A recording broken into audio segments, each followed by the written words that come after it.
So without wasting too much of our time, this is the second day for the leadership development of the NGO Organizational Effectiveness Workshop. I invite Mr. Wonukoko to please go ahead and take the class. Over to you, sir.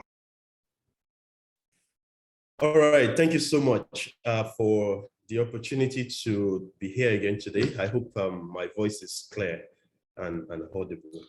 Very clear. All right, thank you. So I also want to say that I'm grateful that many people find the content we discussed to be useful for them. And really, I think it's important that we talk about leadership development. And that's because, like I said in the last class, so many things hang on leadership. You know, how from our personal development, right, to organizations, to community level, to the nation, right? Everything is about leadership. Everything is about leadership. How we are able to balance interests, how we are able to get others to jump on what we think should be done in such a way that they are happy to do it, in such a way that they are looking forward to doing it. So today we are going to talk, we're going to take two sections in this content that we have, the presentation that we have. We'll be talking about leadership is influence, which we started to talk about last week, but today we'll talk a little bit more about it. And then we are also going to talk about personal styles, which is, you know, the different styles that people have that influence their leadership capacity. And then we'll continue from there in the next session, in the next week. But before we go into today's class, I'd like to do a quick recap of what we talked about last week, if that is fine. And this is just to remind us a little bit about what we talked about. And for those who are joining us for the first time today, who were not able to join on Monday, I think the first class was Monday. This will serve as some sort of, you know, foundation or a revision for you to understand what we already discussed. So, like I said, leadership development is the title of this course. And the reason why leadership development is sometimes preferred to be discussed than just leadership is the fact that one of the primary aims of leadership is to develop other leaders, right? And of course, developing yourself is part of that process and developing other leaders, because the effectiveness as a leader is only visible when you have other leaders working with you. As a matter of fact, it is said that the best of leaders lead other leaders. That people, even when people join you and they are following you, they should as soon as possible get to a point where they can also lead a smaller pocket, a smaller group of people, or lead on, you know, different things. That way people are able to find fulfillment and joy and satisfaction. And the more people are satisfied with what you're doing, the more they are likely going to submit under your influence, right? And that is very, very important. The more you would find it easy to influence people. And these things are basic principles across board. Either you are leading an organization or you're leading yourself. And I keep emphasizing self because I think that is a significant missing link. We have a lot of people who are not effective in managing and leading themselves, but then they are trying to lead other people. Even leadership of families, right, is very, very, very, very important. Very, very important. Of course, many of us are building organizations. It's also important that we pay attention to this thing. And community leadership. You know, community leadership is very, very interesting. And that is because for organizational leadership, sometimes people say yes to you. Sometimes people allow you to lead them because you have some level of authority, because you pay their salaries and all, even though that's not the most effective form of leadership. But sometimes it's not easy to differentiate. But for community leadership, it can be different. And a few months ago, I became the president of the Carrington Fellowship Network, and that gave me a different, you know, aspect or introduction to leadership, because that opportunity gave me the opportunity to lead a group of people that do not necessarily have to listen to me, right? Because it's a community.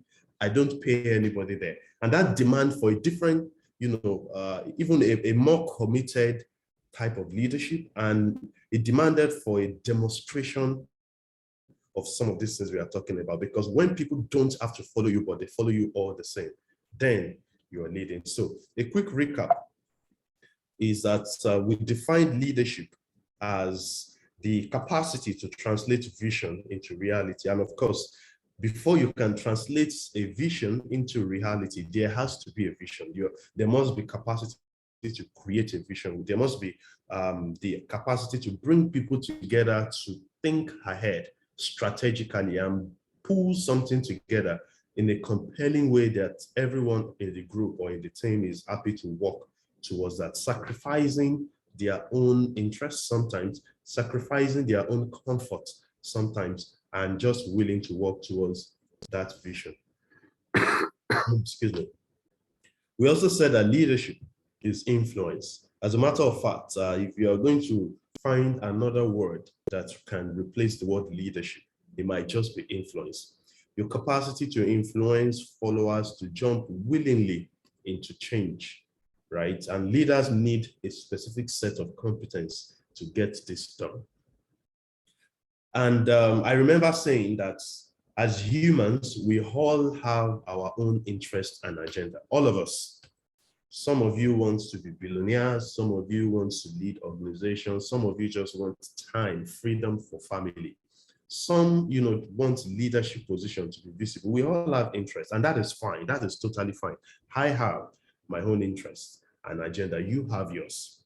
But when we come together in a group, what makes us leave our own interests temporarily so that we can follow the team's interests?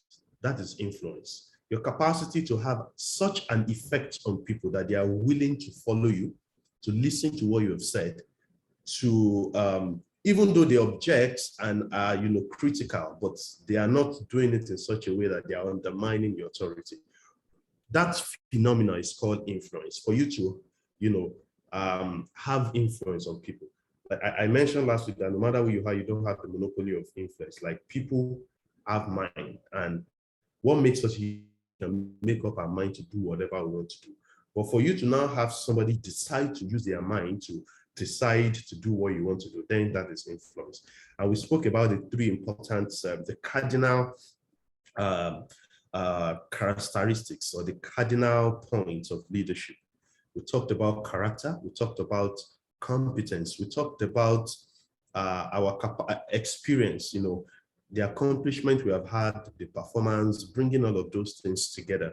You'd always need it. Moving on ahead as fast as I can. We also talked about what exactly are the competencies that leadership would need. Visioning, the capacity to create a vision, to see ahead. That is important. Team building, the capacity to bring people together, to work together towards achieving one goal is important. We talked about win-win, the capacity to resolve conflicts, to negotiate, to help people see success for themselves in whatever outcomes that we decide, because people would always have different, interests and opinion. We also talked about training and coaching, and this is where leadership is important. You would not be able to grow your leadership influence if you don't train and coach people, if you don't mentor people, right? Which is putting a piece of the skills and character and competence you have into other people so that they also can grow and increase and aspire to be more. That is very, very important. We talked about accurate situation analysis, your capacity to analyze a situation, to look ahead. We said very importantly that there would always be data, there would always be feedback, and people would always look up to you to decide what the future, what the next point of action is. So it's very important that we learn how to pull together existing data and draw insight into it, because what makes us valuable as leaders is our capacity to see beyond what people are saying right now. So that is very important. And next, we talked about commitment to engagements. Again, people are people, and what makes us people is that we are social beings. We want to interact. We want to be part of the process.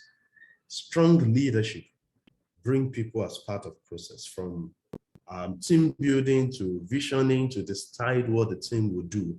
Even sometimes when you have your own opinion and ideas, it's not the best to laud it all the time and say, this is where we go. People might reluctantly follow, but it can't always be so, because everybody, especially when you lead intelligent and smart people, people should be allowed to have their own input. And that is the best way to promote ownership of visions, of ideas, of whatever it is that we want to do. So that is extremely, extremely important. And of course, decision making is central to getting that done. Very, very central to getting that done. Yes, and then finally, we spoke about leadership theories, the traits theory, which is the fact that leaders are born. We talked about great events theory, which is that leaders are called, or by situations, by circumstances that demand that they take leadership. And then there's also transformational leadership, which is summarized by saying leaders are made, that no matter who you have become an effective leader by developing the core leadership competence and character that will help you provide the much needed leadership that you need, that you have to do. There's good leadership, there's also bad leadership. And there are so many talk about some of these things, but really what matters here is character, not competence. You can be competent and not have the right character. And because value systems have been compromised, leaders can deliver what is not favorable to people. And we talked about 11 principles of leadership, which is centered around technical proficiency.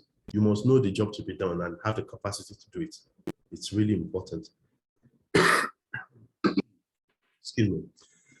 You must also know yourself, self-awareness, emotional intelligence. You must keep people informed. I think this is one of the foundation of leadership, your ability to communicate, take responsibility, and help people understand how to take responsibility. You must be able to make sound and timely decisions.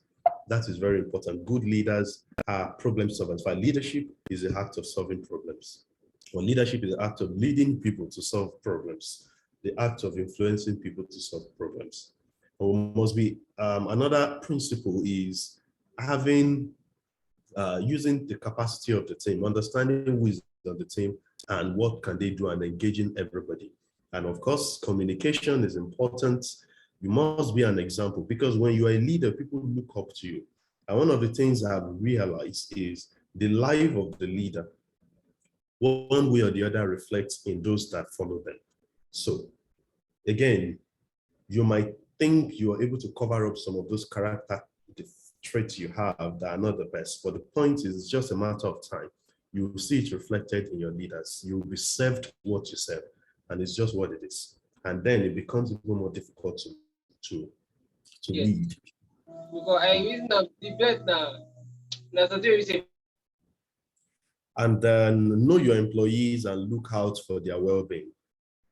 Essentially care for people, beyond the task, because leadership is really not about tasks, it's about people. Leadership is not why efficient use of resources is important. More importantly is the effectiveness of people, how effective you are with people, how you're able to get the best out of people. So you must understand that leadership is about people, and it's easy to buy people's loyalty and get them to be influenceable if they realize that you truly and truly genuinely care. We're going to spend the next few minutes talking about leadership. I did Zoom meeting. I come on mute myself, and they seem the unity they talk.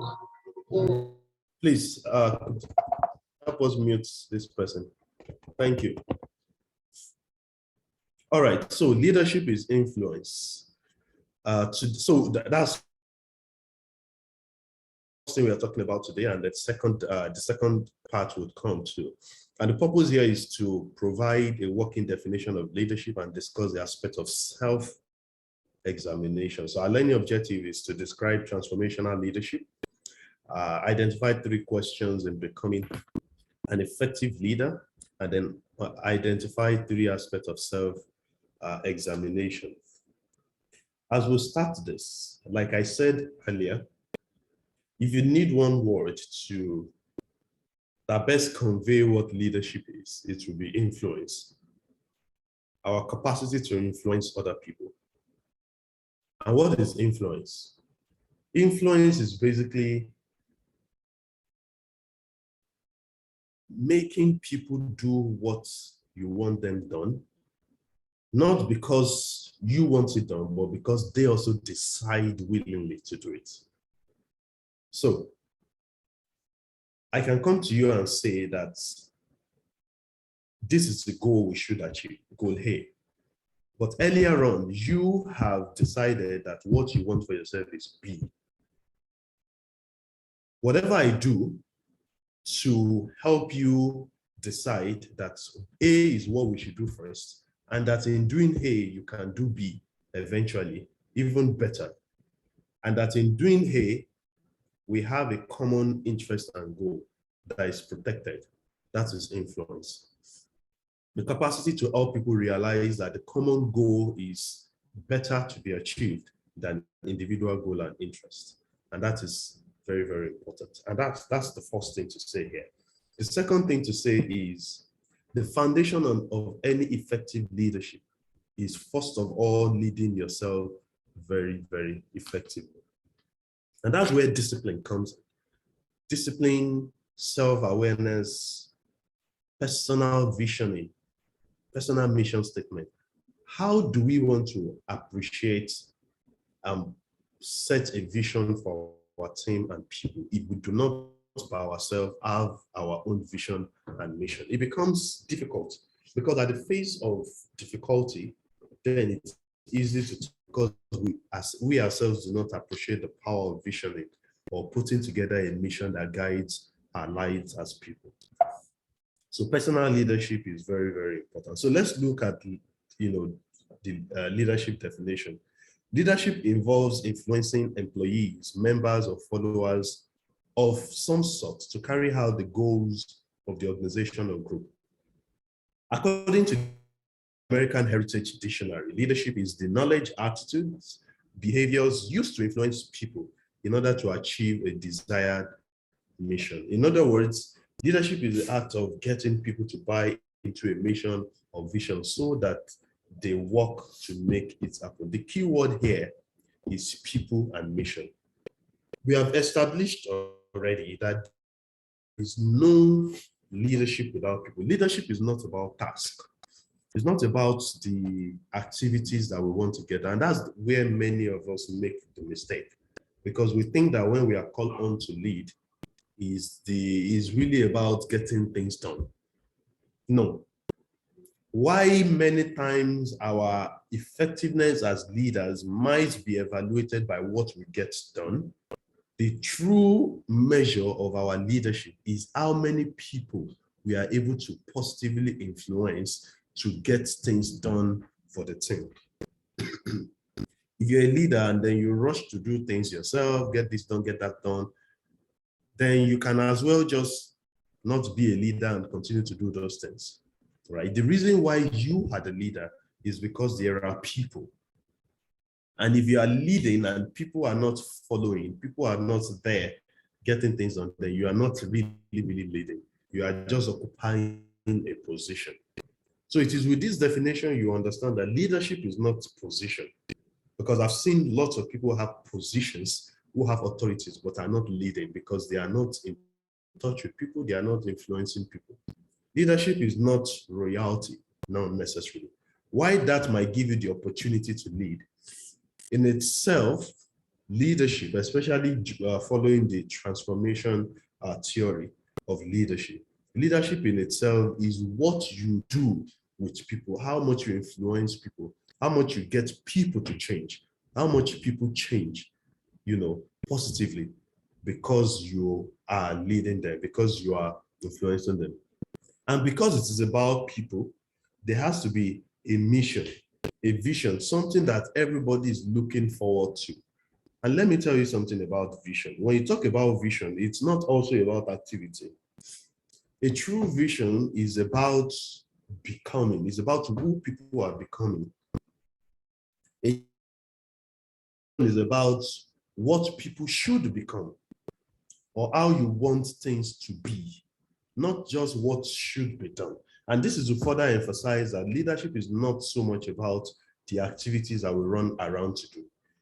As a matter of fact, if you assume any leadership position, the first thing to do is to slow down and take a good evaluation of who the people that you are leading are. What are the capacities they have before you start to think about what has been done or what is to be done. Because the best way to sustainably do what should be done is when you have developed the people to do what should be done. And a typical example of leadership is a football team. As a leader or as a coach, you don't get to play soccer, you don't get to play football. And I know there are a number of football fans here. Whatever team you support, I support Barcelona. Our coach don't play on the pitch. He has to develop people to play. If you're looking for a perfect scenario of leadership, that is it. There will never be a time, well, there has actually been exceptions here and there where the assistant coach is also a soccer, but that is not ideal. The ideal thing is when a coach comes in, it will be a great disservice for the coach to now start thinking that, oh, how do I get the ball to be scored? No. The first thing the coach wants to do is to think of the people. Do we have the people who can play this soccer? Do we have the people who can score goals? Do we have the people who can dribble in the midfield and deliver the ball to those who can score it? Do we have the people who can deliver? How do we transform these people to become those who can achieve what should be done? I don't know if you're getting what I'm trying to establish here. The fact that leadership is not about the things we do. And it's a misconception when we think leadership is about activities. Why ultimately, people might judge the coach by how many goals are scored, but directly the coach is not able to go and score the goals. And that's what makes it a very, very ideal definition or situation or example of leadership.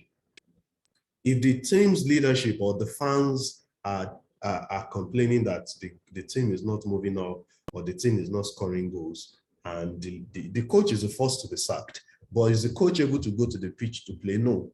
So it has to be effective. He has to develop that those people can effect the vision and mission that is to be done. Likewise in our organization, likewise in our own community that we lead, in the project you lead, in whatever leadership opportunity you have, it is primarily people. It is training the people to get done what you want done, or what the team wants done, or what the team ought to be doing. And that is what leadership is. If you are looking to understand the leadership, looking to rank or grade or assess the leadership capacity of everyone, look at what the quality of the people that they lead. Look at the quality of the people that they lead. The first place you know that a president of a country is failing is when the people that is leading are not able to deliver economic growth for him. It is not the president that will go and sell or buy. He can only create policies that will influence people or lead in such a way that people are influenced to do the right thing.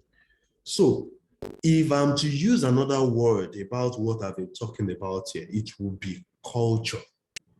Many of us don't pay attention to culture, leadership culture.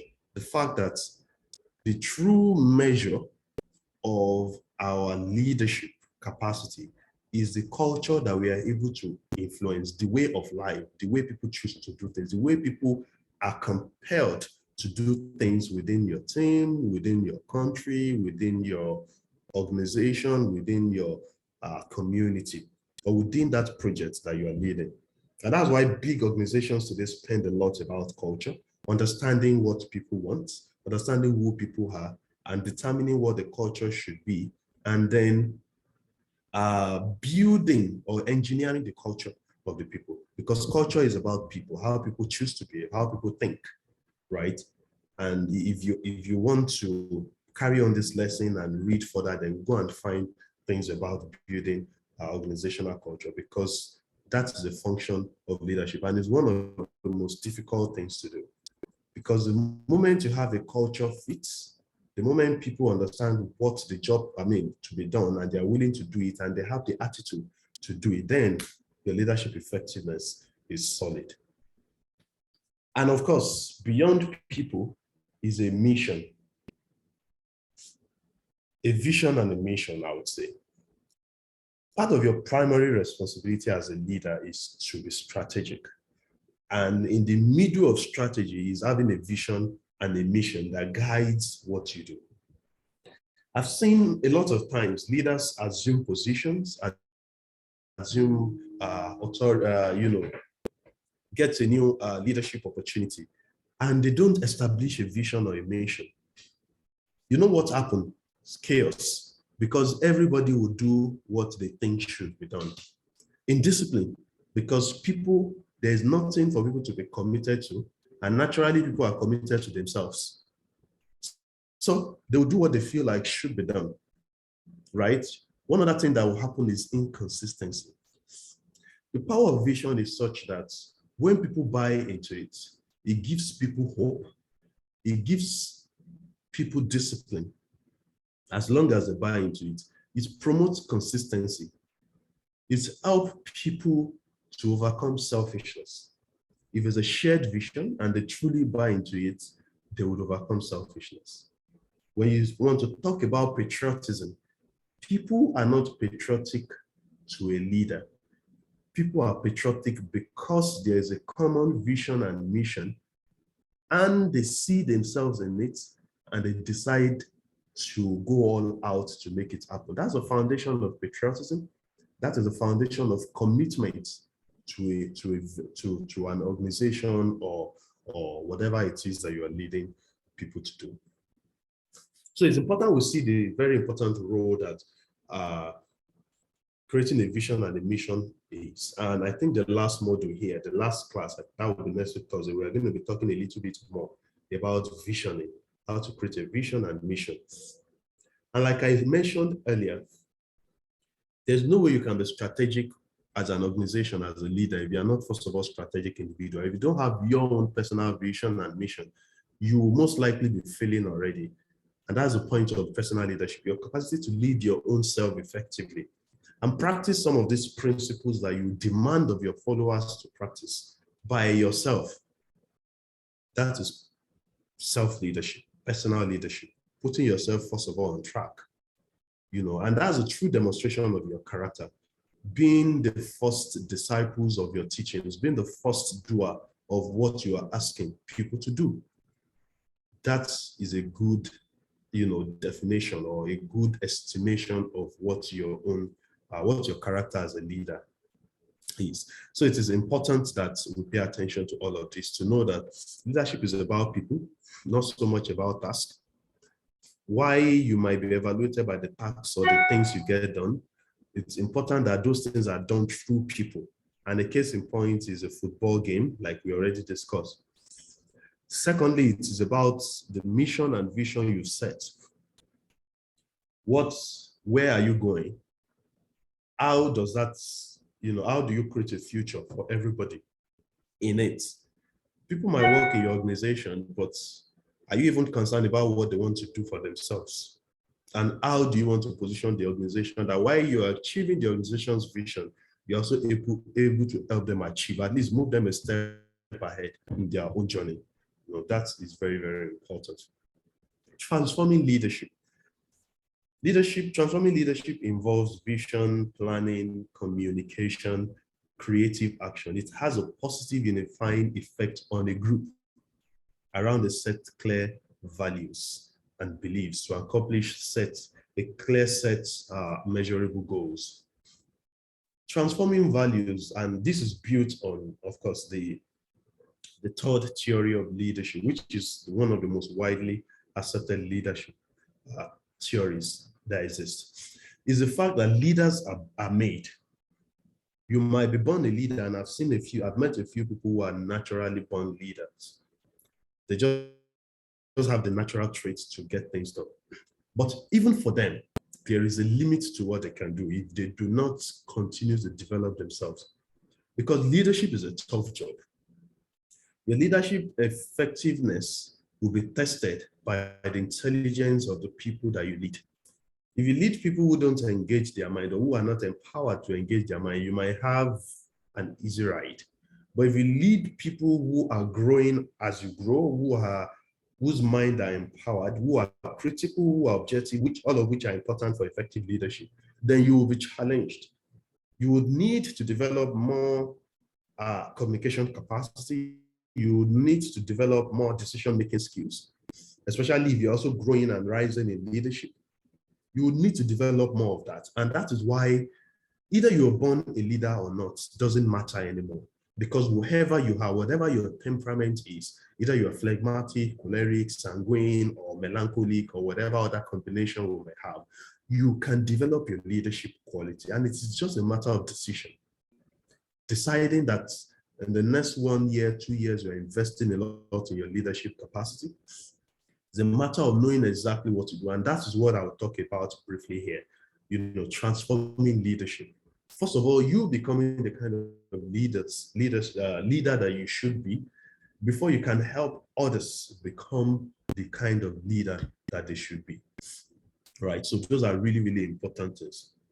The first one here is, as mentioned here, understanding the power of big picture vision. Somebody defined a vision as a picture of the future. I once read a book by Miles Moran, or maybe I listened to it, and was talking about trying to define vision. That there was a time that there was this story that a man and his son took a boat ride, and while they were in the middle of the ocean, the child was in the boat, so he couldn't see. For all he could see was just a bit of water around them, and he was happy and enjoying the ride. And then at some point, the man decided to place the son on his shoulder. And the son, of course, saw a large body of water and was overwhelmed. And what he said was this: "Father, I can see beyond my eyes can see." At that moment, what the child is saying is seeing far, far, far into the future, or seeing a lot beyond what the regular eyes can see. That can be overwhelming, but also that is what vision is. Seeing far and beyond what others can see. And as humans, you see, one of the best things you can do as an effective leader is to also spend time to study humans. Because again, like we already established just a few minutes ago, leadership is about people. And the more we understand how the human minds work, the better we can lead. And the more we understand some of these things we are talking about. People want good things. People want more of good things. Human needs are insatiable. In economics, we are taught that. People want to aspire. People have aspirations. People have ambitions. Despite all of this, there is also a lot of uncertainty that clouds the aspirations of people. And that creates fear. That stops people from taking action. That limits people. That influences how people take risk. And that alone pushes a lot of people to be relaxed, to give up. One of the best things you can do as a leader is to cast a vision that helps people see a little bit clearly into the future, such that they can hold onto hope. Hope not to give up, hope not to be too overwhelmed by realities, hope to see that whatever the current situation is, inefficient resources, the issues of life, that it is momentary, that there is light ahead. And that is leadership. That is the power of vision. That is why we create vision, to give people an idea of what is possible in the future. When we engage people in the creation of this vision and bring people together to create this kind of vision, usually which is many years ahead, that in 10 years, in 15 years, this is what is possible for us to do, and they buy into it, then you have landed people who will be committed to your cause. Because you're solving problems for them already. You're giving them the reality, or you're giving them possible. You're giving them a glimpse of what is possible. And what vision does is to promote commitment, not just to you as a leader, but to that vision. And as long as you are the custodian of that vision, people's commitment will be to you. And these are some of the important things that we miss in leadership, right? That makes it difficult. You cannot be a leader when there is nothing that the team is looking forward to. Then there is no motivation, right? There's no drive, there is no discipline. You have to cast a vision. And that is one of the important capacity you must build for yourself. Unfortunately, many of us have not built this capacity to drive this vision or to even understand the power of a vision. So we are not able to deliver it to people. So I'm going to challenge you all. Find resources, go online, buy a book on visioning and creating of a mission.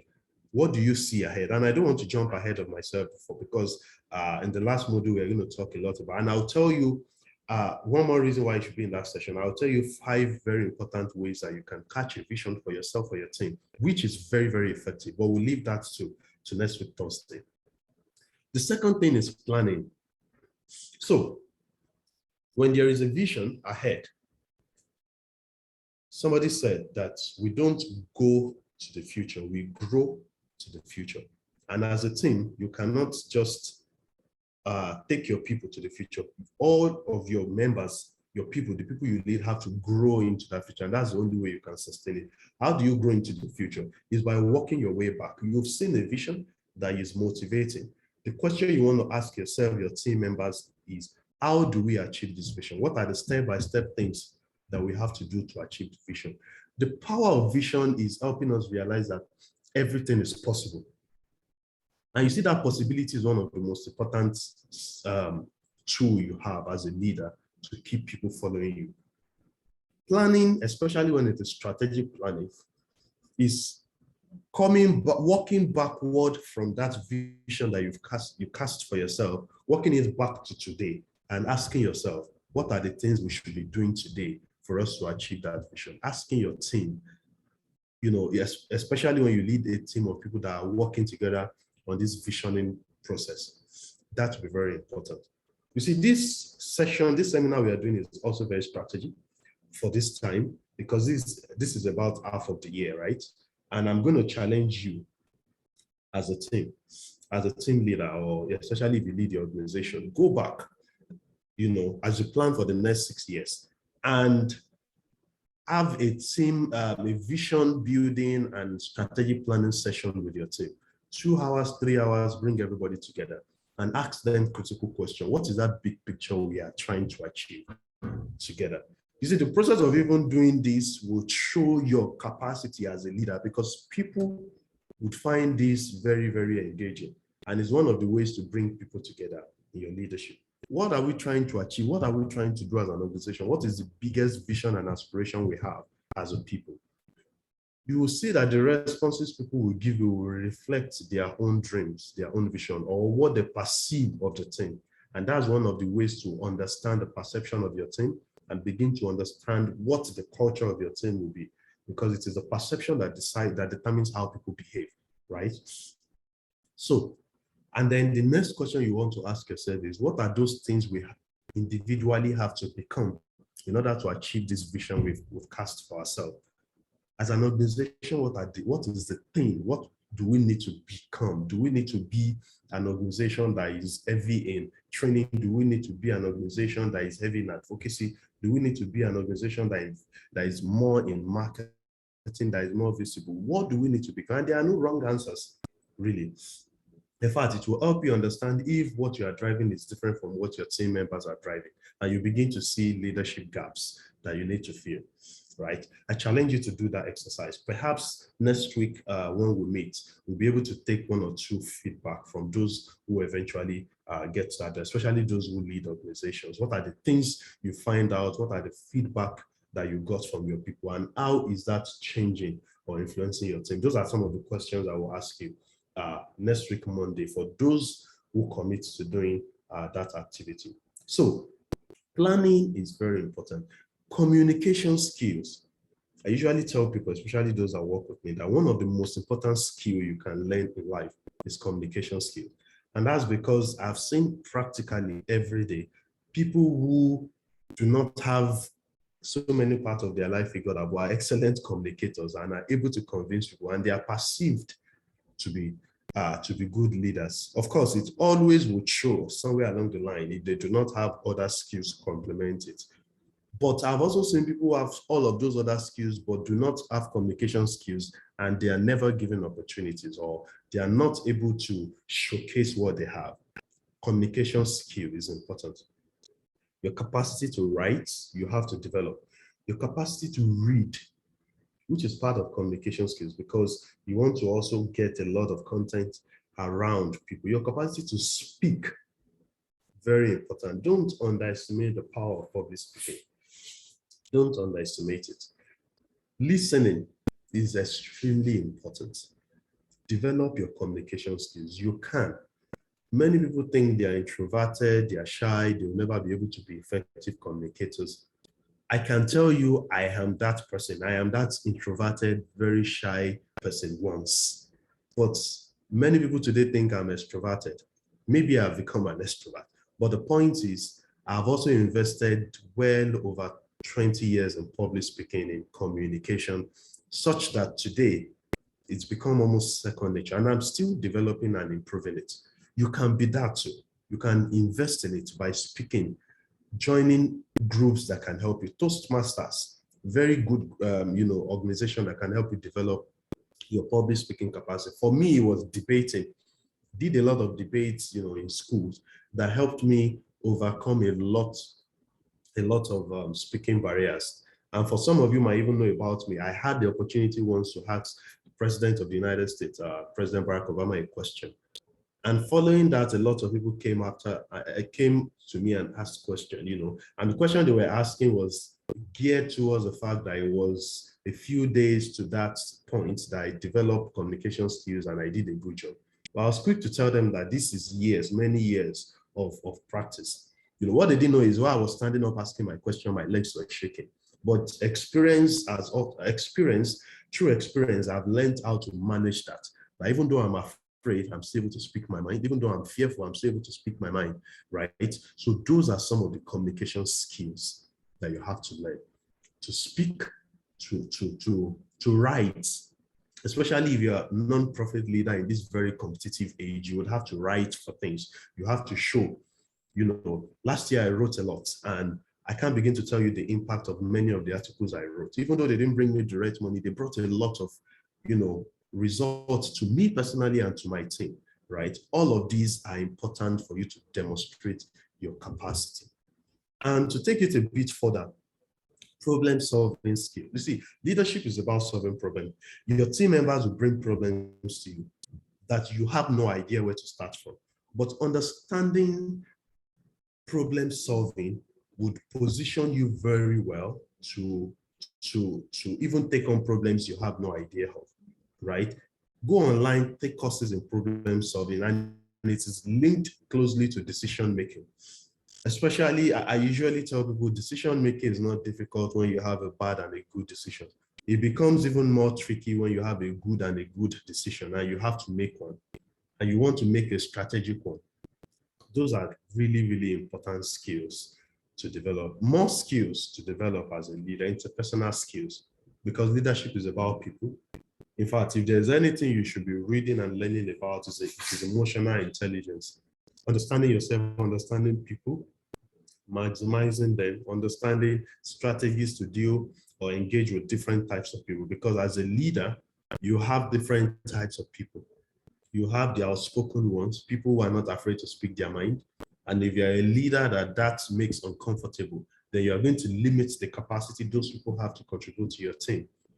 You would have people who would not speak their mind, yet you need to get them to talk, because usually people like that carry heavy solutions that can help move the needle.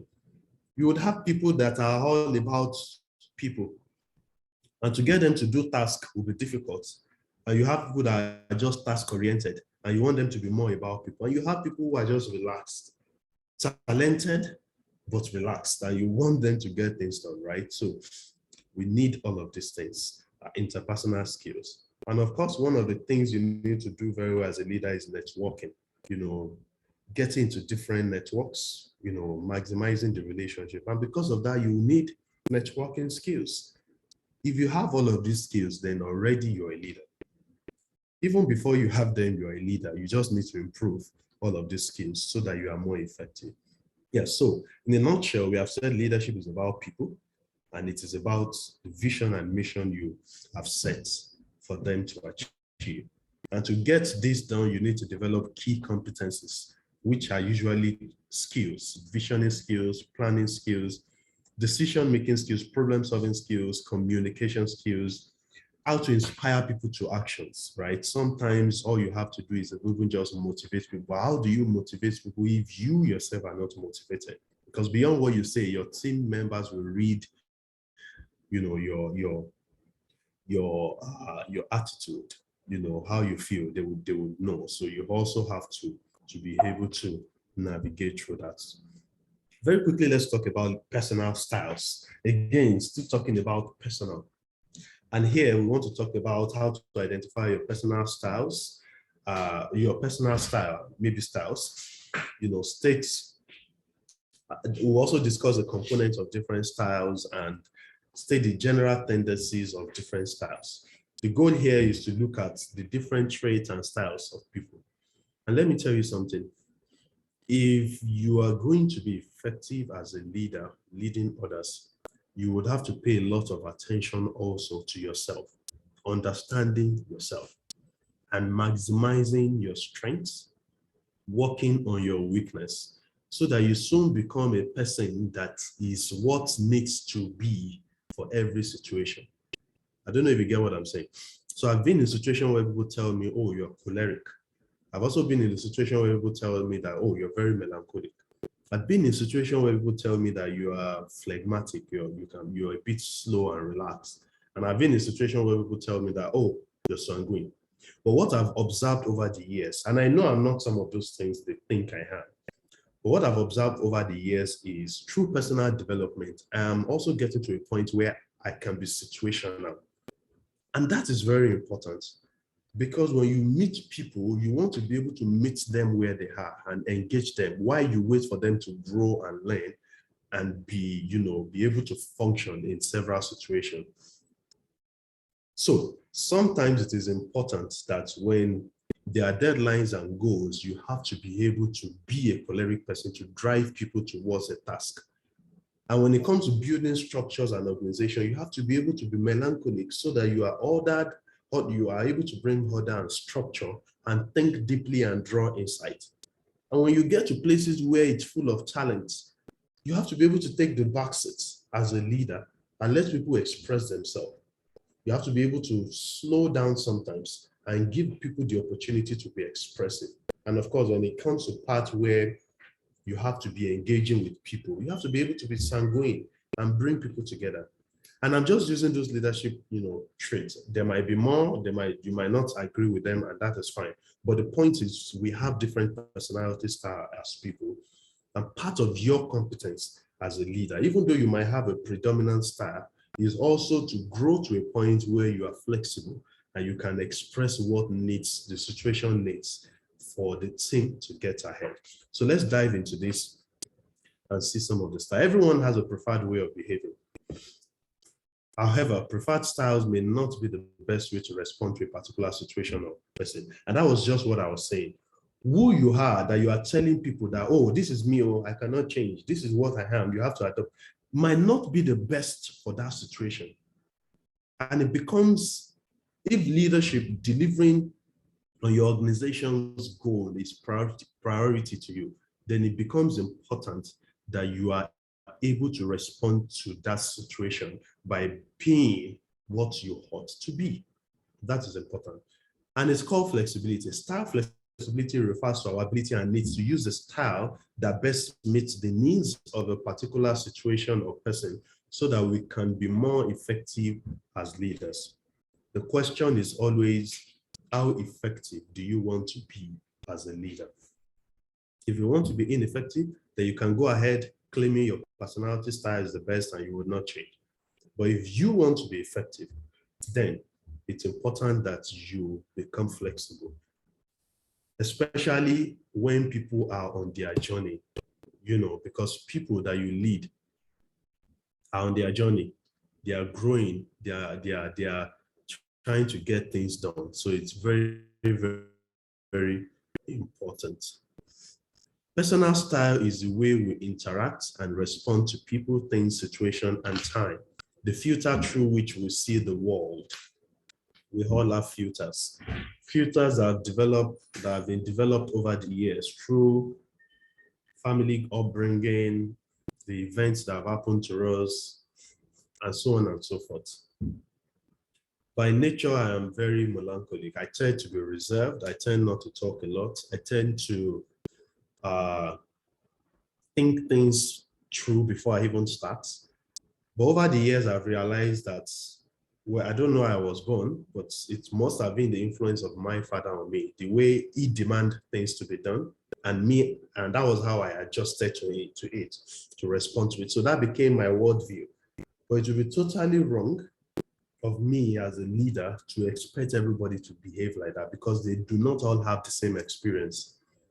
So it's very important. And we'll talk about the styles. So we all have different shaped personalities. One of the best things you can do for yourself is to, from time to time, take personality test. It will also help you, beyond helping you understand your personality style, it will help you track when you are changing.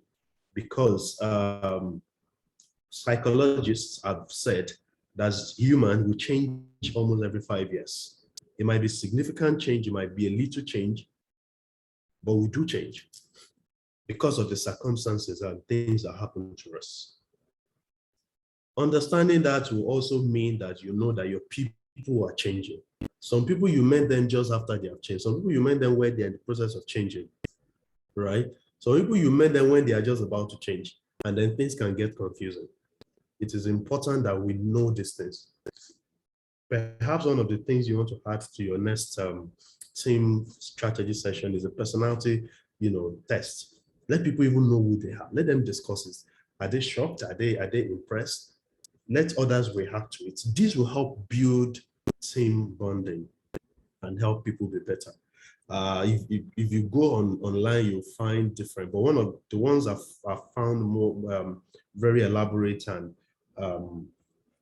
revealing is what they call the sustained personality test. Take it. It has a lot of questions. Something you can finish within 10 minutes. And it will tell you a lot about who you are. And again, you don't have to take everything, just like that, but it will give you a good idea of who you are, what you need to be working on, what your strength is. It's dangerous when we don't know our strengths and our weaknesses. It's dangerous because then you don't know what to project. And just 2 days ago, I heard someone saying in passing, it wasn't even me they were talking to, but it's something I've thought a lot about, and that you're supposed to show your strength to the world, play globally or from the area of your strength, but to yourself, focus on your weakness so that you can convert those weaknesses to strength where possible, or you can minimize the potential negative impact of those weaknesses. But how do you even do all of these things if you have not paid enough attention to yourself to know what you should be doing? It's very important. So let's look at some of these personality styles. So there's this model here, the 4 dyads. This theory suggests that there are 4 main dyads or division along which personality it's divided. Both sides of each of the following 4 pairs of components are present to some degree in all people. The extent to which each side is present varies. Each side of every division comes with its own set of strengths and weaknesses. Together, they make up an individual's personality style. So let's look at them. Like I said, there are different models and strengths. There's also the DISC one, DISC personality styles. There's a general one that we know, the 4, melancholic, but this is another one which I am also just learning about for the first time. So there is this introversion, extroversion division. Excuse me. I know many of us are quick to say, oh, I'm an introvert, I'm an extrovert. So this is a division here. This expresses how important and influential other people are to the individual. People who are more introverted than extroverted tend to make decisions somewhat independently of constraints or prodding from the situation, culture, people, or things around them. They are quiet, they are diligent at working alone and socially reserved. They may dislike being interrupted while walking and may tend to forget names and faces. In other words, those who are introverted tend to be shy because I've also seen introverted people who go out, who appear to be outgoing. But the point is many introverted people are not able to rejuvenate or renew or recover in public. They need to go private. No matter how lively or it is they are, when they're exhausted or tired, they need to go private. And these people tend to think a lot. They tend to overthink things. Meanwhile, extroverted people are tuned to the culture, people, and things around them, and endeavoring to make decisions congruent with demands and expectations. The extrovert is outgoing, socially free, and interested in variety and working with people. The extrovert may become impatient with long, slow tasks and does not mind being interrupted by people. Extroverts are those who call people person. Those who, even though they are tired in the face of public, their strengths are renewed, they are rejuvenated, they can refresh. They are refreshed by the presence of a lot of people around them. So as we're talking about this, look at yourself. Which do you think you are? Sometimes it's difficult to know, sometimes it's easy to know. But you are somewhere between these two naturally. But like I said, the goal is for you to grow to a point where you can switch as you need to, because it is not all the time you would need to be that social one, jumping, being around people, galvanize. Sometimes you have to also withdraw to and embrace quiet. And I know it's extremely difficult for extroverts to do this, but it can be learned. And for introverts, you can't overthink all the time. Sometimes you have to just start from all from what you know, and hope that things get clearer. Usually things get clearer as you move on and go, right? So it's important. So that's one division of personality style. There's another that is intuitive and sensing. Some are intuitive, some are sensing. That's another division. Like the intuitive person prefers possibilities, theories, gestalts, the overall intention and the new, and they become bored with nitty-gritty details. The concrete and actual, the facts unrelated to concepts. The intuitive person thinks and discusses in spontaneous leaps of intuition that may leave out or neglect details. Problem solving comes easy for this individual, although there may be tendency to make errors of fact. I know we've all seen this kind of people around us. But there have been some theories that says women tend to be more of this. I do not confirm that or deny it. But the point is, many people are intuitive. They can just know what to do before they check the facts. And usually these people are high level, like they make high level decisions. And that's because they generally don't look at facts.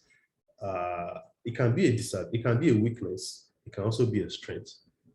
But these people tend to trust their intuition, and many times they are right because it's just what it is. They just have that personality trait.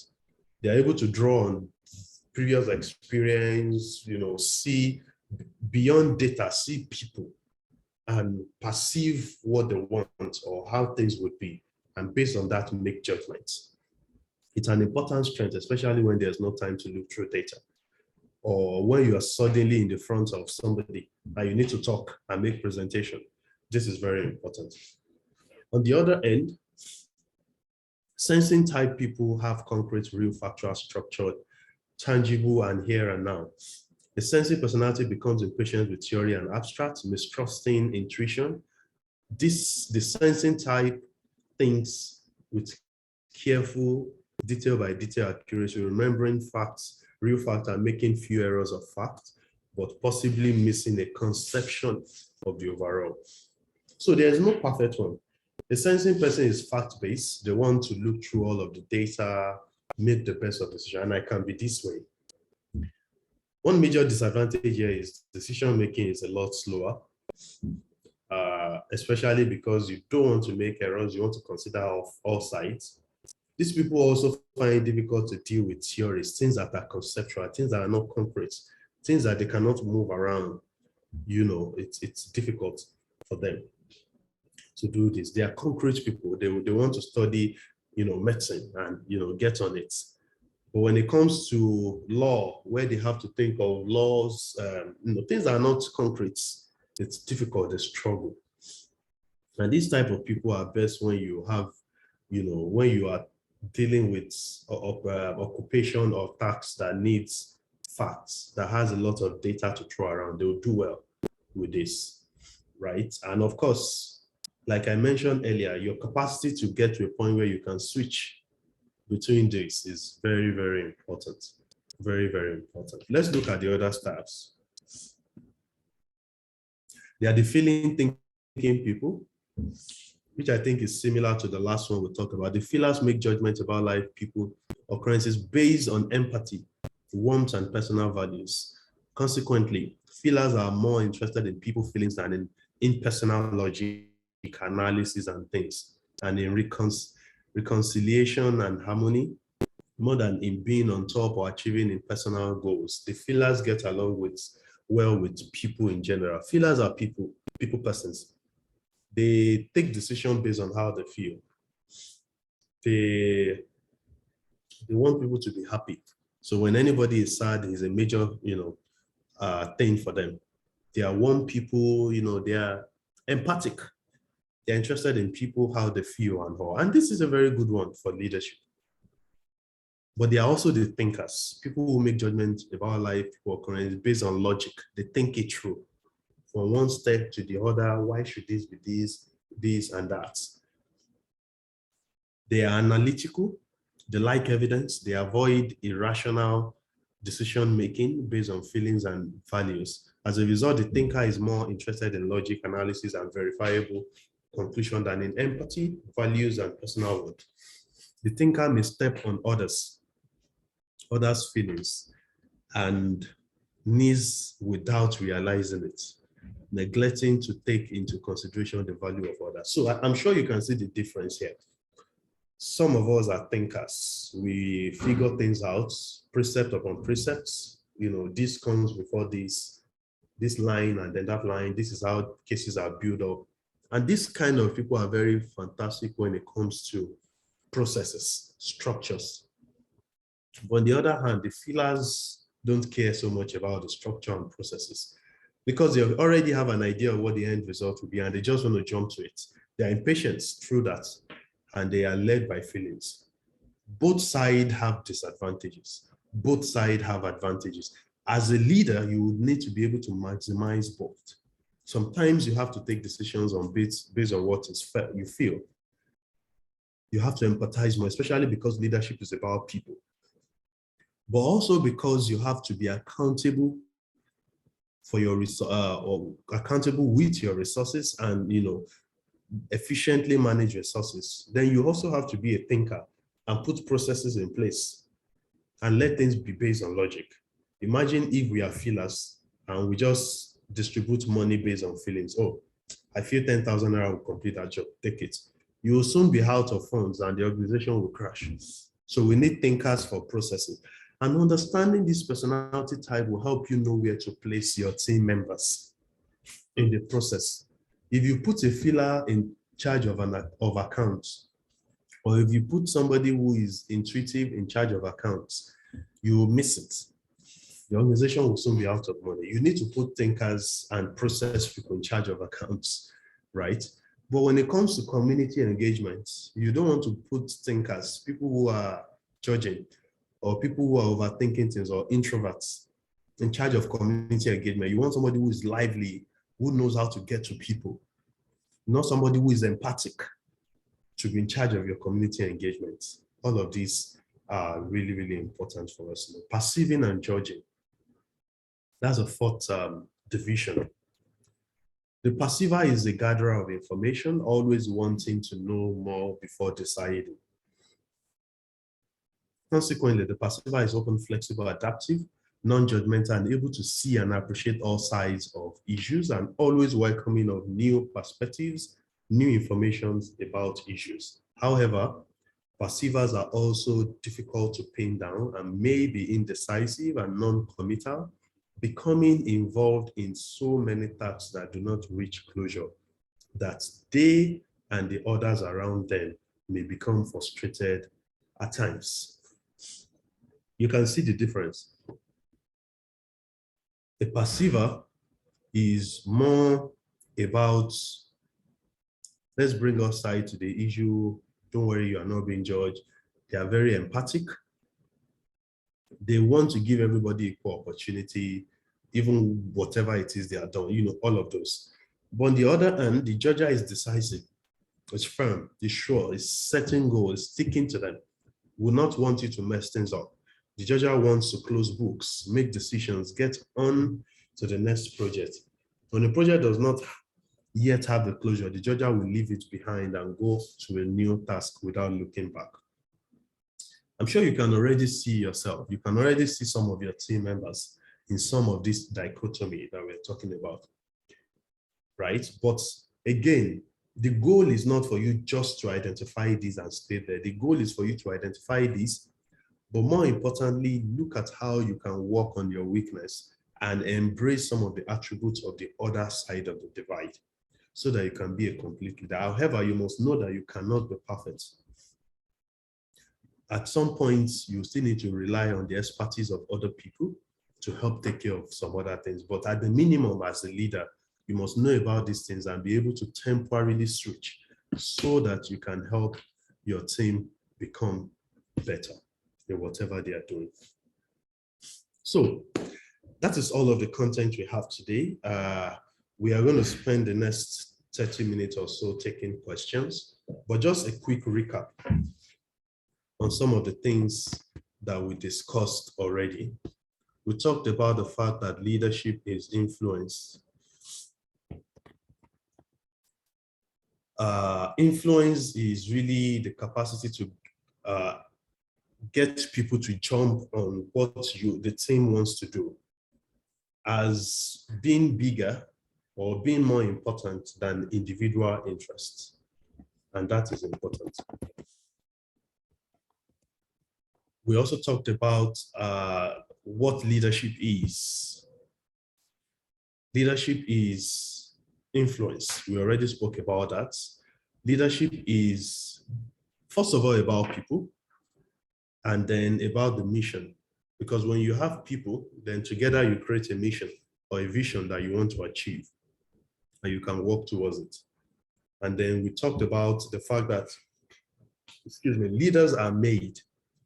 And that talks about the transformational capacity or power of leadership, that you can become anything you want to become, really. And that in itself is a strong leadership attribute, the capacity for you to know that you can become whatever you want to become by developing the core skills, competence, and character that needs to be developed, and engaging those things to exhibit whatever you want to do. That's important. Then we also quickly spoke about the four divisions, the four types, the four dichotomy of different leadership types or traits or styles. And then I'm sure many more questions will come around this where we can address some of these challenges. Thank you so much for listening and for your commitment to develop your leadership capacity. And don't forget, we already established an exercise for all of you to do. And I'm looking forward to taking between 3 or 4 feedback from those who are able to use the opportunity of this media to engage their team on some of these things we have discussed, and come back to share what you have learned with us by next class. Thank you so much for having me. Thank you very much. Can we begin to ask our questions from various locations? Please raise your hand. We'll identify you, and then you take your question.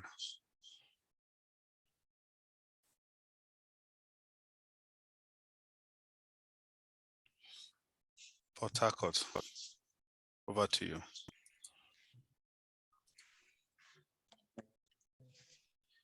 Okay, good afternoon, sir. I want to say a very big thank you for this lecture. It's been very impactful and deep with knowledge. Okay, my first question is that you said leadership is influence. In our present day where social media has taken over, there are a lot of celebrities that wear a lot of influence. Can we say these celebrities are leaders because they bear a lot of influence? And secondly, I really want to know if you can have access to this lecture slide. I don't know if that's possible. Thank you. Okay.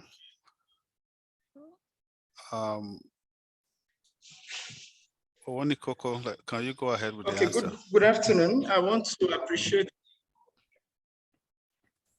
Okay, I think we should just take the other questions. The other question, just one more, then I can answer this. If that's fine. And then stop the share so that we can get. Okay. Go ahead, Port Harcourt. Okay, good afternoon. I want to appreciate the resource person. The lecture has been very insightful. I want to ask, please, are there literatures you recommend for us? Because has endeared this topic in me, and I want to know, are there organizations we can join to improve ourselves constantly? And if there are recommended books on leadership, vision that he can give to us so that we can go in search of more knowledge about this. Thank you. All right, thank you. So the question about if the slides will be shared, that's decision to be made by the organizers. So I'm sure they'll get back to you. But again, the age of social media is also the age, and that's why it's important that we study a lot about people, behavioral change, and it's something all of us should read about so that you understand the various tactics that the media is using to influence you. But at the end of the day, I think it's also important that we learn to guard our own, the level of influence that come on us so that we don't become what we do not plan to be, right? Because again, so I was in a training session a few days ago, and we're talking about how influence happen, which are things we should engage as people. There was a time that it was just radio. You hear whatever the radio is saying, and that has some level of influence because what you hear is a gateway into your heart.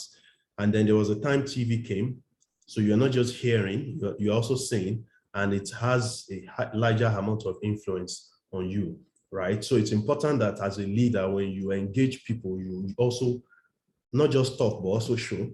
But social media is here. Social media has a third component. You're not just hearing things, you're also seeing them, but much more important, it's engaging you. You can engage with it. So TV, they talk to you, you can't talk back. You're just here. What they give to you, that's it. But social media, you can talk back. You can drop a comment, they can reply you, and it makes it more engaging. And that's exactly one of those things we can learn and bring forward to our own leadership development. Engaging people, whatever engages people would most likely influence them, or most likely has influence on them. So it's important you know this as a way to guard against the influence, for unnecessary influence from social media. It's also important you learn it to carry it forward as a way to influence your team. Excuse me. So when it comes to books, I can recommend a lot of books to you. but we can make that next week where I can share books with the organized links or list of books to read. But really, if there's anything you should be committed to doing is reading. But specifically on the topics we talked about today, 3 books come into my mind, 7 Habits of Highly Effective People. I found it to be one of the most impactful books I've ever read. The other one will be this book by How to Influence People. There's a book by How to Influence People. Yeah, I think that's the title, Tim LaHaye. Yes, where you will learn a lot about leadership traits and how to influence people and all. And then we can talk more about books as we go on. Thank you. All right. In terms of sharing the resources, if you join those through the link, you should have received a copy of this presentation. So if you have not registered, please register appropriately and a handout will be sent to you. We now go to Oka. Oka, over to you.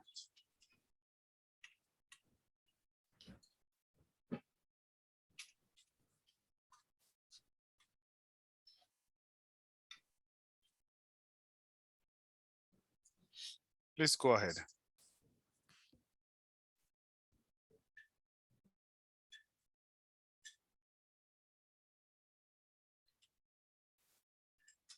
Please unmute yourself.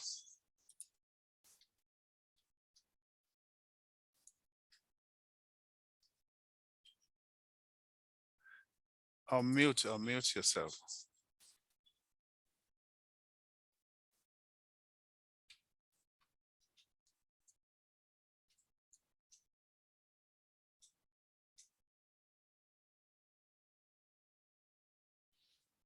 Okay. Let's try it again, please.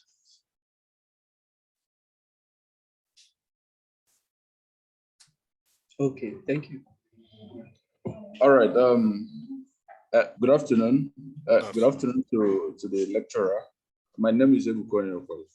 I thank you for the exciting lectures that I just delivered. Please, I want to ask, can someone or can a leader have exclusively, say, a filler personality or a thinker personality? Because I feel perhaps for me, most times people, we are all mixed up. So, but do you think, that someone or a leader can have an exclusive, filler or thinker personality, for instance? Thank you. Is there any other person in Oka? No, sir. That's all. Thank you very much. Lecturer, let's join Uyo with the Oka. Uyo, please unmute yourself.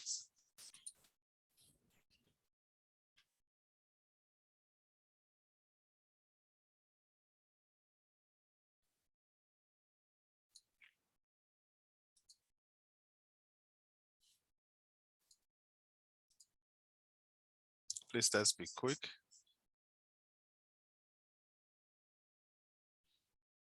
We can't hear you.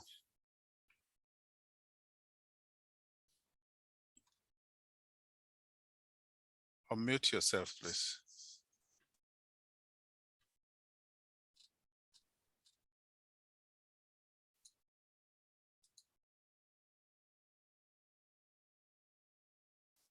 I think something is wrong. You're already unmuted, but we can't hear you.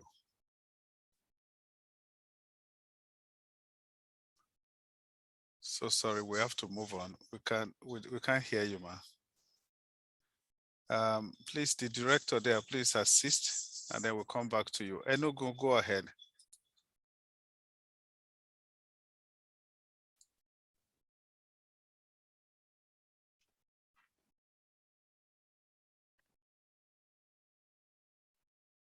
Go ahead, Enugu. Hello. Good afternoon, everyone. So thank you so much, Mr. Ozuola, for this amazing lecture. It was quite interesting. But then my question is, between the feeling, the feeler, and the thinker, and then the perceiver and the judge, I think there are some persons that might have the same traits, or a little bit of this trait. So how do you get to, maybe merge it on or harness on it to properly utilize it? And then as a leader, how are you able to pass your ideas or make people understand what you are doing? Okay, Mr. Olushola, please go ahead. All right, thank you. So I see we have questions around personality styles or types.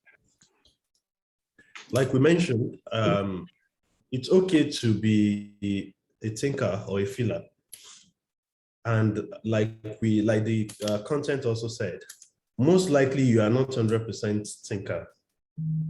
There will be times where the feeler in you will also come out.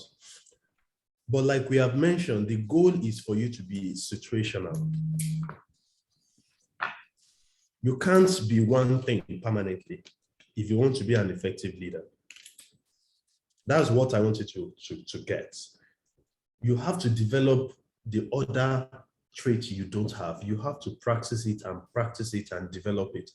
That is the only time your leadership effectiveness will be visible.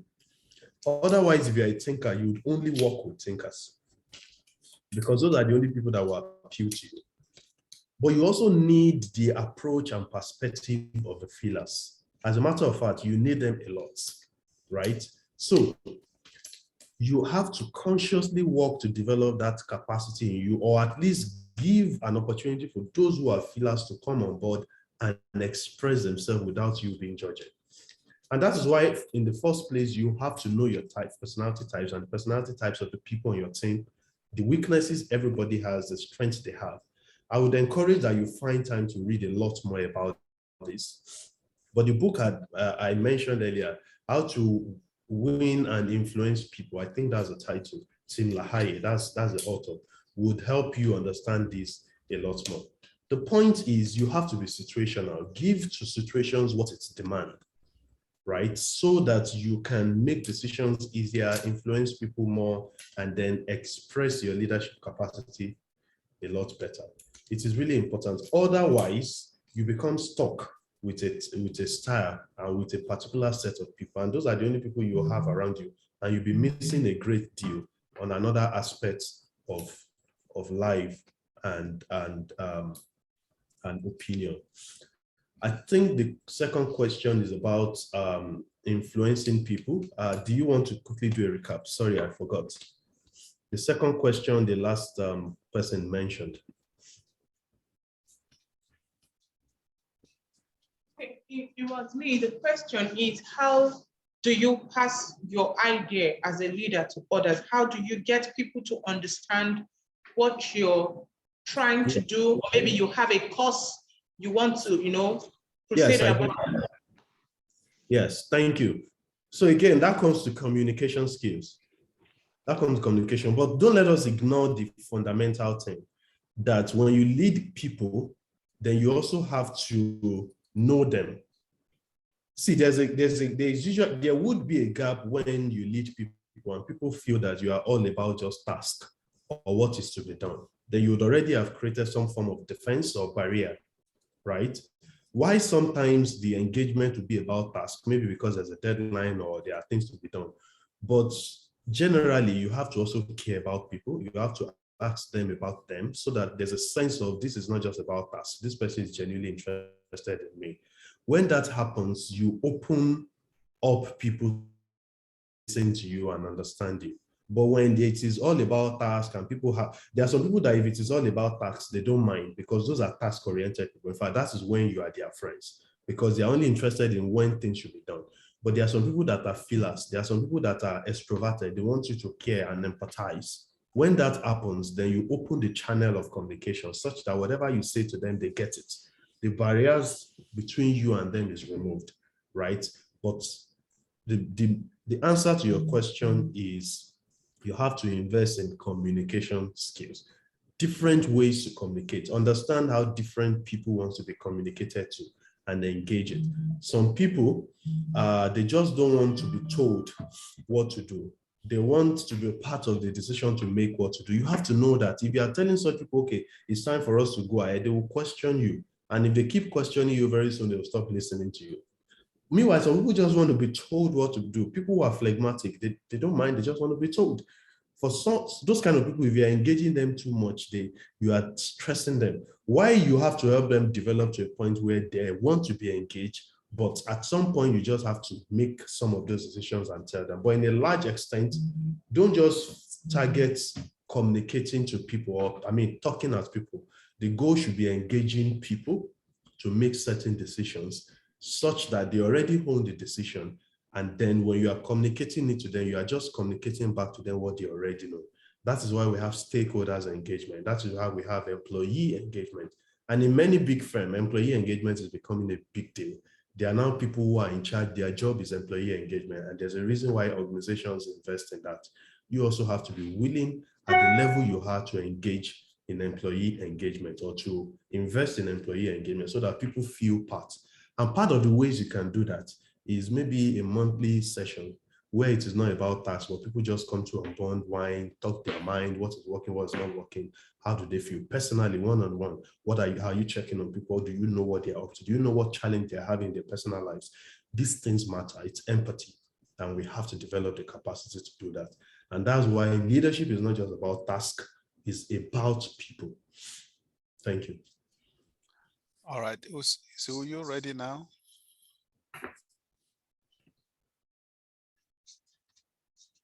Okay. Okay, good afternoon. How do you deal with people who talk a lot but do not take actions, and those who want to take all the glory in a group task? Can you please take that question, please? All right, that's an interesting question.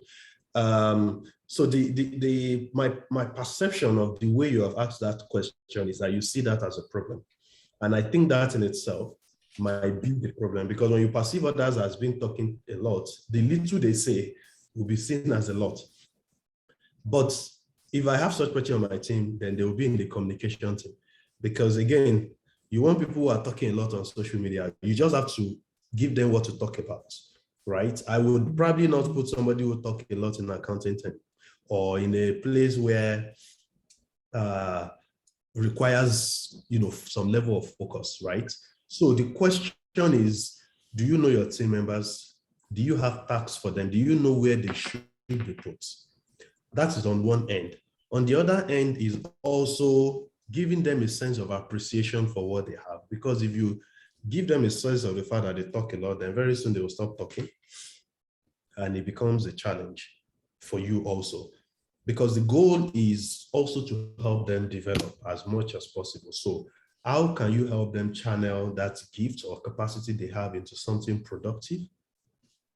It might just be by putting them where there's a lot of talkings to be done, right? In most offices, most projects, most teams need a communications person. We should be talking a lot about the project. So why don't you just give them the task to talk? And then what you now want to worry about is what they are talking about. And that is where you now want to call them into a meeting, give them a module operandi, put measures in place to track what they are talking about, and help them get feedback too, so that through their feedback, they can hear what others are saying. It's not just your own opinion, and that might be able to influence things significantly. But the problem, when they just want to take glory for the team's work, again, is also building a sense of team spirit in them. When people have more team spirit, more team sense, then they tend to share it. But you have to be committed to training of your team members and helping them realize how their skills, their strength and weakness can help or not help the organization. For such person, I will do a personality test, help them realize it themselves, help them realize the potential weakness, and together we can now develop a plan to manage some of those things. But at the end of the day, leadership is a journey, and the people you are leading to are on journeys, so you have to be willing to put up with that temporarily. All right, thank you very much. We go to Abuja, Benin City, and then Oshogo.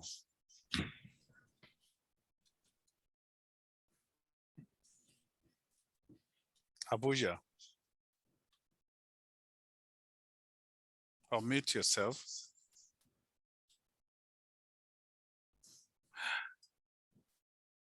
Benin City, go ahead.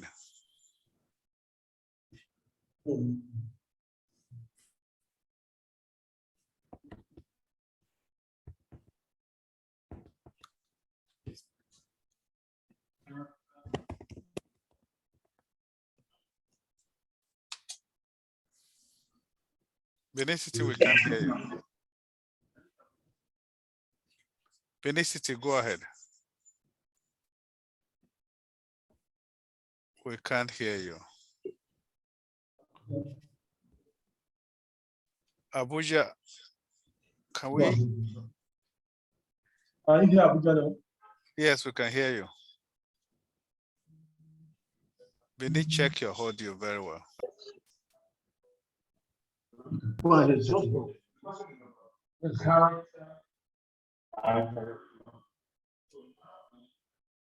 Please type your question. Oshogbo, over to you.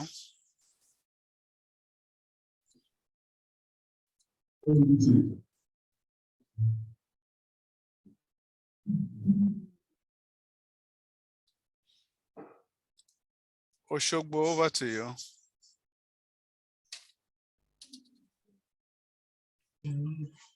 Sir, please, we have 4 persons that has questions to ask, sir.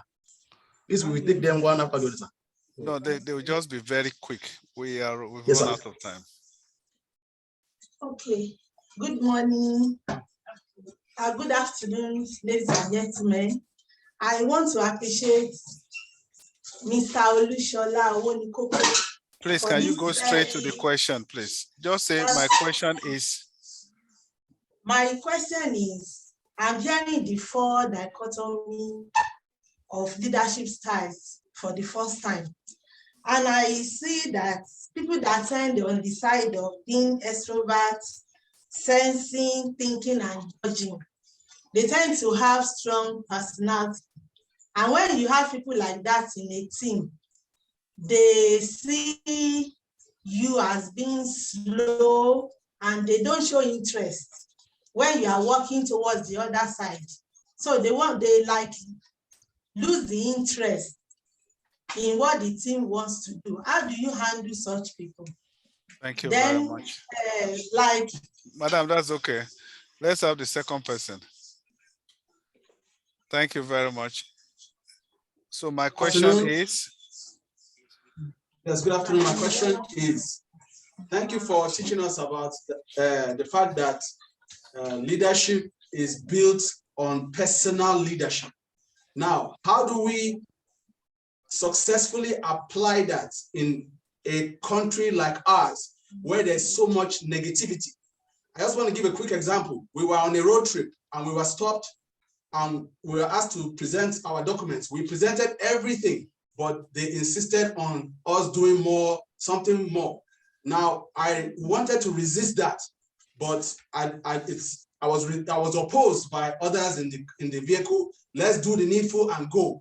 How do we, navigate personal leadership so that we can become leaders in this country with all the negativity around us? Thank you, sir. Number 3, my question is.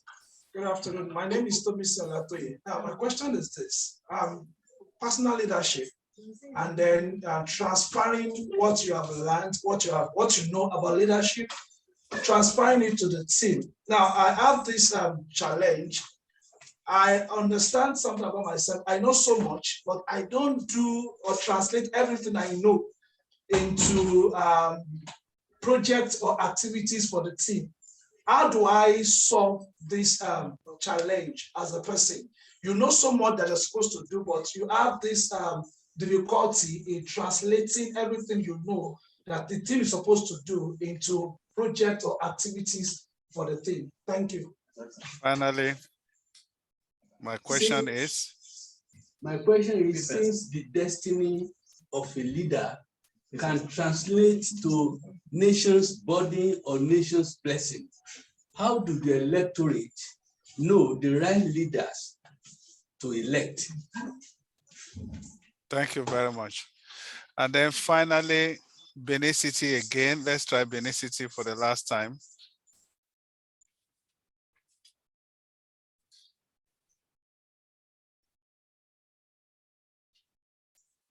Oh, my sister, we can't hear you.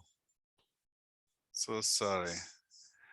Okay, Mr. Wonikoko, please take the questions and then that's it.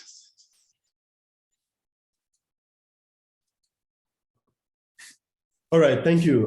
So I have 4 questions here, all interesting questions. So the first person asked about people who have presence, people who have like, dominating presence, and they tend to take over teams' activities and tend not to be interested in other people.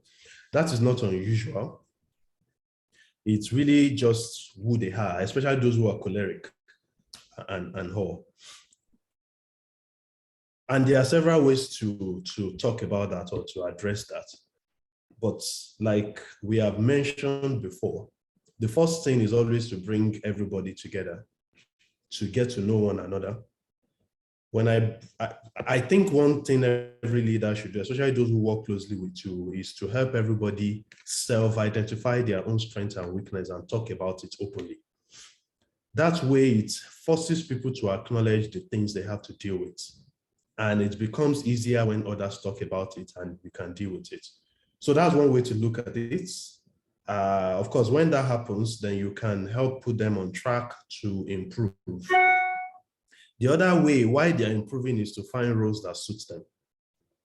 Well, if you have somebody like that, then you probably also want to maximize that because it's an important skill, especially when it comes into competitive markets. If you want somebody to be like your head of marketing, that's the person to be in that role. Somebody who will go out there and dominates everything, because at the end of the day, as an organization, you want to dominate. That's what you want as an organizational behavior, right? For people to be able to dominate market and speak such that others can't even speak when they are in the marketplace. But the problem comes where it cannot be switched on and off, when people are just that way everywhere, with their colleagues, outside the office, everywhere. And at that point, you also, and there are cases where people like that, you want to, so I've also experimented with putting people in exact position that is opposite to what they are, that demands them to be quiet, that demands them to express other traits that they don't have, right? Of course, it depends on the size of your team, the opportunities you have. If you don't have such roles to place people, then sometimes there's nothing you can do. Because what I found out is when you put people in such opportunities that forces them to be quiet and listen to other people, then they are forced to realize some of the things, some of these things we're talking about, right? But at the end of the day, people are people. We must understand that everybody thinks they are right. There is one article my brother wrote a long time ago that everybody's a philosopher. Everybody is philosophizing about what they are doing and thinks is the best way, right? And that's what we have as humans. We just have to get people to a point where they understand that as humans, they are not perfect. There are weaknesses. We all have things to work on. And I strongly recommend that there are team sessions for whatever you lead regularly, monthly, quarterly, where people are able to bring some of these issues, talk about them, express their own opinion so that others can hear. Sometimes they would argue and fight back, but I've also learned that even when people argue, when they go back to their space, they think about some of these things. And while they might be arguing publicly to save face, they also still think about it sometimes. So that way we are able to influence people over a period of time. But if you are in active business and things are about what people do can mess you up, then you also want to be careful where you place people like this so that they don't mess you up. I think that is important. Another strategy will be when teams come up, people like this naturally tend to be team leaders, but if you can make it such that they are not team leaders and they are forced to report to a team leader, and issues come up, some of those issues that come up will become opportunities for people to learn. But of course, you have to be careful in situations where you experiment with things like this, not where you can have a direct impact on bottom line in the immediate future, in the immediate time. But there are also projects where that allows people to, get some of these things, go through some of these processes and learn. So those are opportunities for us to try. that might not be a perfect response, because when it comes to responses of social nature like this, I doubt if they are perfect responses, because we also don't know the full, we don't have a full understanding of the scenario. There might be some other things that you have done also to make that happen. There might be team dynamics that we don't know. So what I'm saying in a nutshell is my answer is based on, what I know. There might be more. So, it might be necessary. But there is a book on dysfunctional team. I can't remember who the author is, but I can find that out against the next class, that talks about when things are not functioning well, how to diagnose some of these challenges and how to fix them and all. Like I promised, I'll probably come with a list of 10, 12 books by the next class and we can discuss. The next two questions are about personal leadership. Again, I strongly recommend the book 7 Habits. But one of the most important things in that book, 7 Habits, is that you always have a choice. What you do or choose not to do is your choice at the end of the day. And we must understand that, the power of choice. We must also understand the power of things within our control and the power of things that are not within our control. You see, most of the time, we all massively worry about things that are not within our control. But what that does is that it makes us worry and it diminishes the extent or the size of the things we have within our control, such that we get to a point where we feel so powerless. And a state of powerlessness is a realization that we do not have things within our control, which is often false, but we get ourselves to that situation because we think we are powerless. See, here is one thing I will tell you, and I tell people, especially those that work with me, do not put yourself in a stage where you are powerless, especially about things that are within your control. You see, when you come at things from a point of vulnerability, and vulnerability is one subject I like to talk about because I think it's important. When you become vulnerable, you feel powerless, then it doesn't matter what others do to you. It will be negative. The impact will be negative on you. Because when you already feel like people don't like you, then even when people like you, you will perceive it as hate. Your mind will find explanation of hatred for it. And that is important. And this brings the entire conversations to our mind. The situation with Nigeria today is a big mess, I agree. But to a large extent, the macro reality is not within your control. What is within your control and what choices can you make to maximize those things within your control? Focus on those things. Let me tell you what will happen. The more you focus on things within your control, the larger the circle of control that you have would grow, up to a point that you would have more influence, more control, and you will be able to take action or to have an effect on things that you used to be in a situation that you don't have control over. And some of these things I've said are they're high level, but I just need you to get the point that try not to feel helpless. And sometimes it's difficult to get to a point of helplessness. But when you get to that point, you're already lost in your mind. You already feel so disempowered that whatever people try to, even when it is good, you would not be able to see the good side of it. And that is a very dangerous place to get to. The summary of personal leadership is that you have a choice and you should be able to use your choice proactively, right? But I recommend that you find that book 7 Habits, read it, and it will be one of the best books you've read because it will help you understand the very, very important attributes of personal leadership and how to exercise control. I mean, your power of choice, right, over the things you have control over, and how what you have control over will gradually grow over a period of time and you'll be able to influence more. Otherwise, you worry about things you don't have control over, you will lose a lot of sleepless nights and resources and energy. You feel so powerless, and then you enter a stage of self-pity. And when you get to that point, you become really, really submissive and vulnerable, and then it becomes a big problem because you yourself will not be in an ideal situation to even get things done for yourself. And at that point, you can't be a leader. All right. So that answers questions 2 and 3. And if you can do it very briefly. How to elect the right leaders. I mean, at the end of the day, you must understand that the choice of who is elected does not lie solely in your hands. The question now may now be, how do we make the best of whatever situation we have? And that's why I said it's connected to the responses I gave earlier. What do you do with what you have?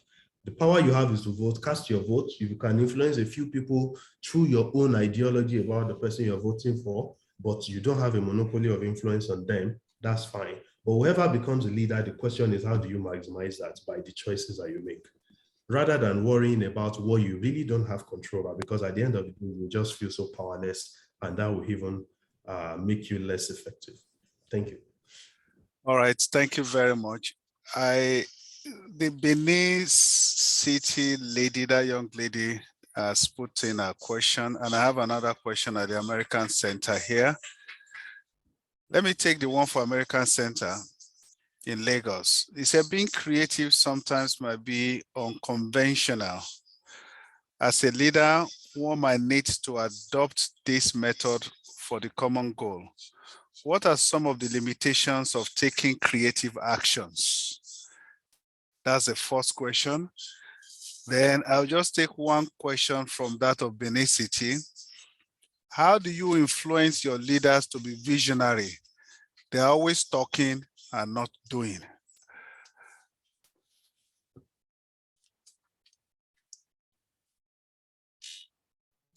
Should I go ahead with those? Please go ahead. And that's the final. Okay, so 2 questions. First of all is the limitation of creative actions. I think the only limitation is, especially if you're a leader in a team and you are the only one doing all the creative thinking and taking all the action, that's limiting. But when every team member is part of it, I think it's a good thing. You just have to find a way to tap into the creativeness or the creative potential of everybody.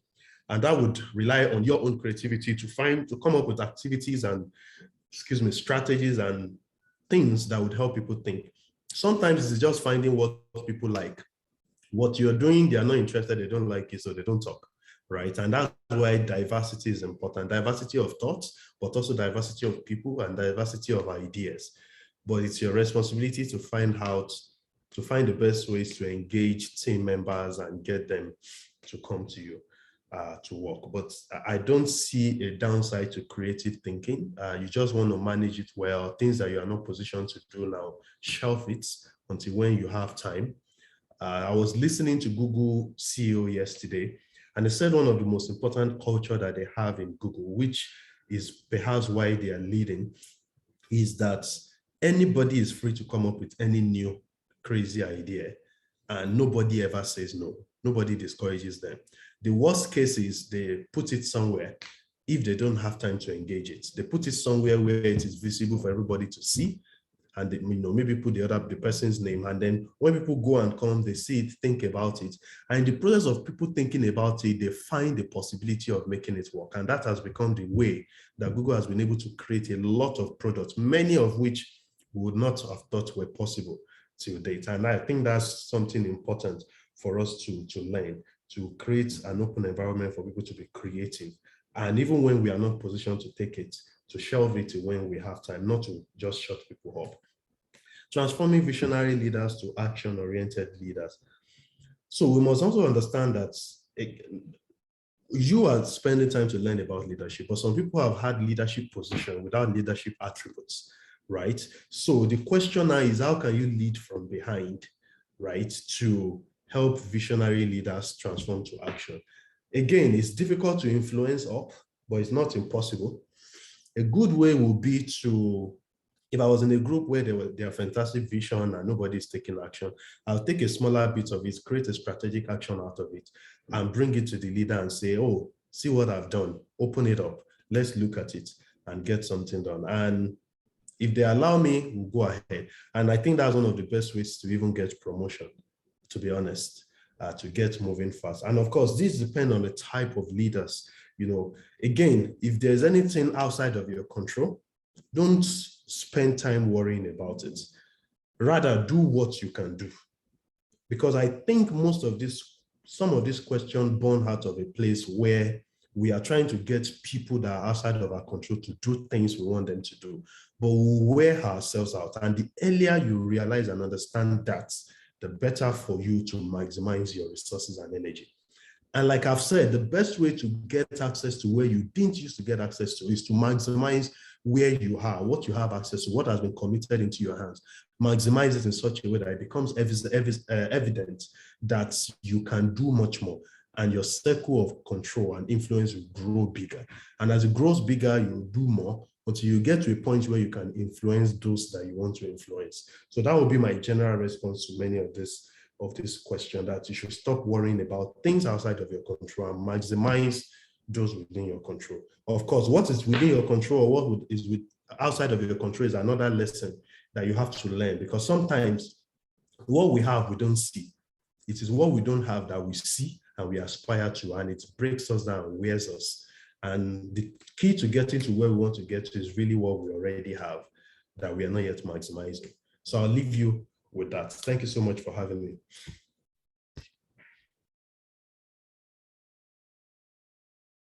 Let's put our hands together, jam your hands together, everybody. Mr. Wonikoko, thank you very much for another impressive time. We're very grateful. We also want to appreciate all of you. We started 30 minutes late, but we've made up the time. We truly appreciate you.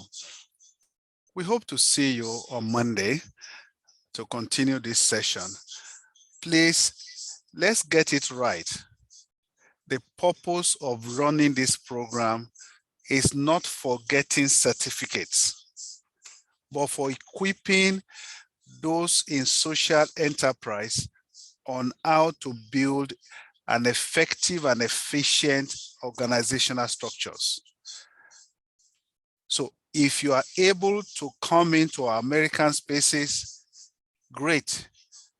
Those are the people who are going to give certificates. But for those who could not, you can still access this training from wherever you are and get all the benefits. We want to be sure that whoever comes into our space actually participates in those courses. And that's why we encourage them with certificates. So please, let's get that very clear. And with this, I want to thank everybody for coming, and we hope to see you on Monday. Bye-bye to you. See you soon. Bye.